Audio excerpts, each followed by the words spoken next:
या पाकिस्तान आणि ICCचं नेमकं काय चाललंय, यांच्यामध्ये नेमका काय वाद आहे, त्यांची पार्श्वभूमी काय आहे आणि वाद जर विकोपाला गेला तर पाकिस्तानला हे खूप महागात पडणार आहे। तर विषय काय आहे पाहूयात सविस्तर। प्रकरणाची सुरुवात होते बांगलादेशपासून। 2026चा T20 वर्ल्ड कप सामना भारत आणि श्रीलंका मिळून आयोजित करतात। बांगलादेश क्रिकेट मंडळाने अचानक सांगितलं की आम्ही भारतात खेळणार नाही, आमच्या सुरक्षेचा प्रश्न आहे, आमचे सामने हे श्रीलंकामध्ये घ्या। आंतरराष्ट्रीय क्रिकेट परिषदेने याची सखोल पाहणी केली, सुरक्षा यंत्रणांचे अहवाल, सरकारी माहिती सगळं तपासलं आणि त्यानंतर त्यांनी स्पष्ट सांगितलं की भारतामध्ये कुठलाही धोका नाहीये। आणि मग 24 जानेवारीला मोठा निर्णय झाला। बांगलादेशला विश्वचषक सामन्यातून वगळण्यात आलं आणि त्यांच्या जागी स्कॉटलंडला संधी देण्यात आली।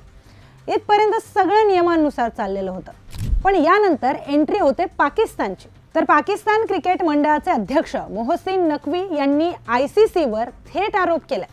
ते म्हणाले दुहेरी निकष वापरले जातात। जेव्हा भारत पाकिस्तानमध्ये खेळायला नकार देतो तेव्हा वेगळी मुभा, पण बांगलादेशसाठी ही मुभा का नाहीये।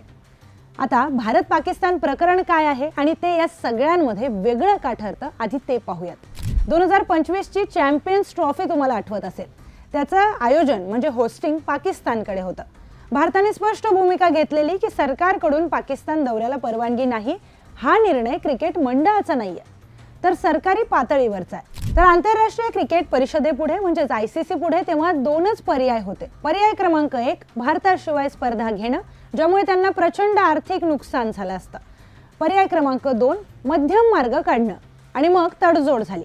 पाकिस्तान अधिकृत यजमान राहिला, भारताचे सामने तटस्थ ठिकाणी म्हणजे दुबईला झाले आणि याच वेळी एक महत्त्वाचा लेखी निर्णय देखील झालेला आहे। 2027 पर्यंत भारत आणि पाकिस्तान यांच्यातील सगळे आंतरराष्ट्रीय सामने हे तटस्थ ठिकाणीच खेळवले जातील, कोणताही देश होस्ट असो। पण याच निर्णयामुळे 2025च्या महिला विश्वचषकामध्ये पाकिस्तानने श्रीलंकेमध्ये त्यांचे सामने खेळले।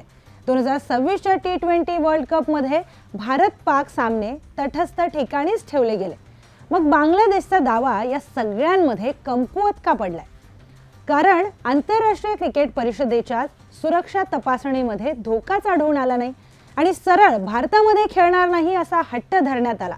जर हा हट्ट मान्य केला तर उद्या उठून कोणताही देश राजकीय कारण देऊन सामन्याचं ठिकाण बदलायला सांगू शकतं।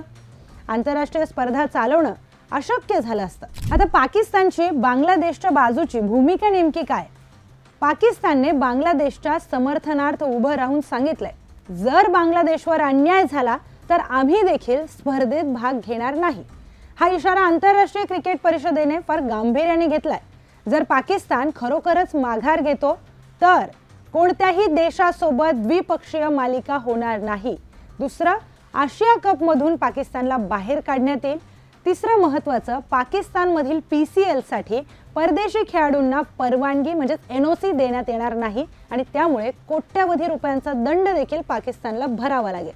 म्हणजे थेट क्रिकेटमधून पाकिस्तानला एकटं पाडण्यात येत आहे। पाकिस्तान खरंच बाहेर पडेल का? वास्तव सांगायचं झाला तर तसं होण्याची शक्यता फारच कमी वाटते, कारण पाकिस्तानची PCL म्हणजेच पाकिस्तान कमर्शियल लीग ही परदेशी खेळाडूंवर अवलंबून आहे। आंतरराष्ट्रीय क्रिकेट परिषदेच्या निधीवर त्यांना मोठी गरज आहे।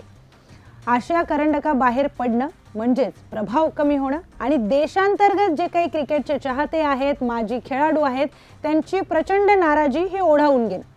आता थोडक्यात काय तर भारताशिवाय आंतरराष्ट्रीय क्रिकेट आर्थिकदृष्ट्या चालू शकत नाही। प्रसारण हक्क म्हणजेच स्ट्रीमिंग राईट्स, प्रायोजक, प्रेक्षक सगळ्यांचाच कणा भारत आहे।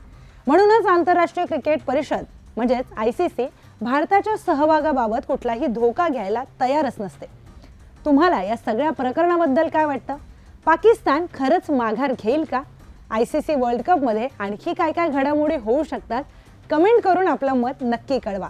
आणि हो, आता आम्ही बदललोय, आता आम्ही न्यूज 18 मराठी झालोय, आवाज महाराष्ट्राचा। त्यामुळे चॅनलला नक्की सबस्क्राईब करा।